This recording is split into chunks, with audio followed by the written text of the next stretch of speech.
Hello to all FIBSc microbiology students. Welcome to the another video lecture. So here we will study the last point of the chapter first or unit first, that is the microbial cultivation. The last point here is the requirements and guidelines of the National Biodiversity Authority for the Culture Collection Center. Okay, so the point is wide and it is yet complicated to understand, but yes, I'll try to make it easy for you. So this authority, that is the National Biodiversity Authority, they have given some rules and regulation for the culture collection center, that how they can manage the culture collection. So without wasting any further time, let's just start. So the National Biodiversity Authority, it is the one committee that has been established by central government in year 2003 to implement the India's Biodiversity Act, जो India का biodiversity act है which was designed in 2002, उसको protect करने के लिए, उसको इस विषय इम्प्लीमेंट करने के लिए जो अथॉरिटी है, that is the national biodiversity authority, उसके अगेंस्ट है जो कल्चर कलेक्शन सेंटर्स है उसको कैसे मेंटेन किया जाता है या उसको कैसे आई वुड से फंक्शन किया जाता है, उसके कुछ रूल्स एंड रेगुलेशन दिए गए हैं. Now the first thing we need to know about it is the general authority for all the specified culture collection की इनके अंडर या जो मेन अथॉरिटी है जो ये सब कल्चर कलेक्शन सेंटर को स्पेसिफाई करती है या फिर जो कल्चर कलेक्शन सेंटर है उनको जो है कंट्रोल करती है for the protocol. Okay, that authority is the designated repository. Okay, designated repository जो है इनको असाइन किया गया है या फिर ये जो होते हैं they act for the safe deposit of holotypes, isotypes, paratypes of the new taxa are discovered in India and samples of the biological resources accessed by the foreign citizens entities for research carried by the Indian citizens और institute for research. Okay, मतलब ये जो designated repository होती है ये लोग क्या करते हैं, जो भी न्यू सैम्पल्स आते हैं या फिर जो भी न्यू टाइप के माइक्रो ऑर्गेनिज्म या भी जो भी टाइप के प्लांट एनिमल जो भी कल्चर आते हैं इनका जो है इसे प्रिजर्वेशन करना या फिर इनका जो है अच्छे से मेंटेनेंस करना, उसके बाद इनको प्रोवाइड करना किसी को ज़रूरत हो तो ये सब किया जाता है बाय द डेजिग्नेटेड रिपोजिटरी. अब दूसरी चीज़ ये हमें जानने की ज़रूरत है कि specific mandates for the designated repository, ठीक है, कि कौन से इंस्टीट्यूट्स होते हैं वो कौन से कल्चर कलेक्शन सेंटर को कंट्रोल करते हैं. तो जो पहली है national institute of oceanography Goa, जो किसी को प्रोटेक्ट करने या फिर किसको कंट्रोल करती, that is the marine flora and fauna जो है जिसके कलेक्शन कल्चर सेंटर्स है, जो ये जो अथॉरिटी है वो वहाँ पे वो कल्चर कलेक्शन करती है एंड उसी का वो लोग विसे सोर्स एज अ सोर्स वो एक्ट करते कि वहीं से जो है आपको मराइन फ्लोरा एंड फ्यूना मिल जाएगी. The national bureau of agriculturally important micro organism जो भंजन यूपी में है, it has the agriculturally important micro organism. Okay, इसके अलावा एक दो आपको बता देती हूँ. बॉटनिकल सर्वे ऑफ इंडिया जो macro fungi and macro algae को प्रोवाइड करती, that is in the Kolkata. Then national botanical research institute जो लखनऊ में है, ये भी macro fungi and macro algae का रिसोर्स है. Then the national institute of virology, ये वायरस के लिए जो पुणे में सिचुएटेड है. इंडियन एग्रीकल्चर रिसर्च इंस्टीट्यूट जो है जो न्यू दिल्ली में है, ये प्रोवाइड करती है microbes, fungi, blue green and algae. Okay, इसके अलावा जो एक और है, एक आपको नाम बता देती हूँ, Indian council of forestry research and education which is in the Dehradun, which also provides the microfungi and macroalgae.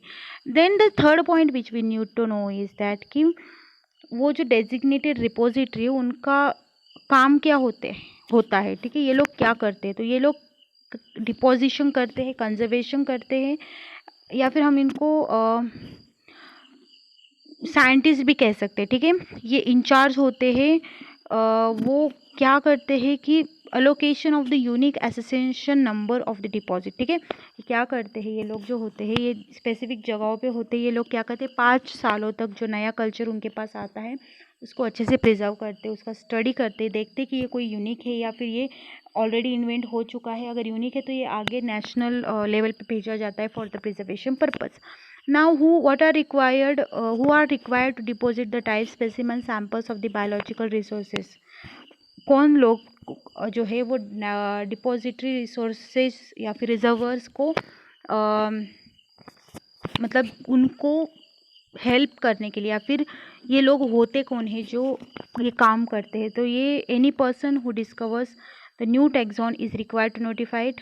Okay, इनको बताना पड़ता है कि कौन सा टाइप का हेलोटाइप या फिर उसके बारे में थोड़ी सी इंफॉर्मेशन, जिन्होंने भी ये डिस्कवर किया है इनको इनकी इंफॉर्मेशन इनको देनी पड़ती है to the repositories as well as the किसी को अगर अब्रॉड भी भेजना है तब भी उसके गाइडलाइंस वगैरह का नोटिफिकेशन इनको देना पड़ता है। अलॉन्ग विद दैट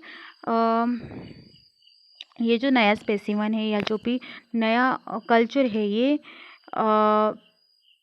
कहाँ पे डिपॉजिट किया जाता है? तो it is based on the type of the biological resource, the voucher of the specimen may be deposited in the DRs। ठीक है, जहाँ पे भी हमने नए जो डिपॉजिटरी रिजर्व्स बनाए हैं वहाँ पे इनको डिपॉजिट करना पड़ता है नया सैंपल। ओनरशिप इनको जो डिपॉजिट से या फिर कितना ड्यूरेशन है सेफ कीपिंग का, ये कहाँ से डिसाइड होता है? तो under the biological diversity act government of India has rights over the biological resources, okay, occurring in or obtaining from the India। तो इसके अकॉर्डिंग जो है गवर्नमेंट ऑफ इंडिया को पूरा राइट है, जो भी आप नए नए सैम्पल्स लाते हो, नए नए कल्चर्स लाते हो उसके ऊपर। Then along with that accordingly the deposit biological resources they belong to the state, and the designated repositories acts as a custodian mandated for preserving and conserving them for 5 years or beyond। okay, तो आप इसको 5 साल तक जिनको भी मतलब जिस भी डिपॉजिटरीज को ये जो सैम्पल है कल्चर है ये मिला है वो उसको 5 साल तक प्रिजर्व कर सकते हो या उसके बाद भी प्रिजर्व कर सकते हो based on the requirement of preservation. ठीक है, इसके अलावा जो इम्पॉर्टेंट पॉइंट है कि category of the biological resource and the name of the designated repository. Okay, now the thing we need to know is कि कौन से बायोलॉजिकल रिसोर्स के लिए या फिर कौन से कल्चर्स के लिए कौन सी डिपॉजिटरीज है। तो फ्लोरा के लिए लाइक फंगाई भी हो सकते हैं, एंजियोस्पर्म जिम्नोस्पर्म हो सकते तो उनके लिए है botanical survey of India and it's regional centres. Okay, तो मराइन फ्लोरा एंड फ्यूना के लिए है NIO गोवा में। देन माइक्रो ऑर्गेनिजम्स के कल्चर्स के लिए है IMTech चंडीगढ़ में, NCCS पुणे में, IARI न्यू दिल्ली में। वायरसेस के लिए है NIV इन द पुणे।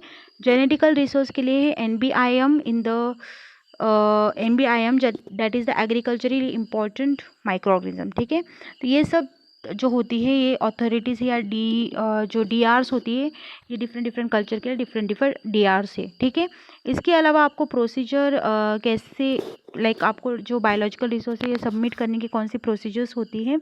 तो जो भी DRs होती है दे हैव द अथॉरिटी की वही कुछ स्टैंडर्ड प्रोसीजर डिज़ाइन करे फॉर द बायोलॉजिकल रिसोर्सेज।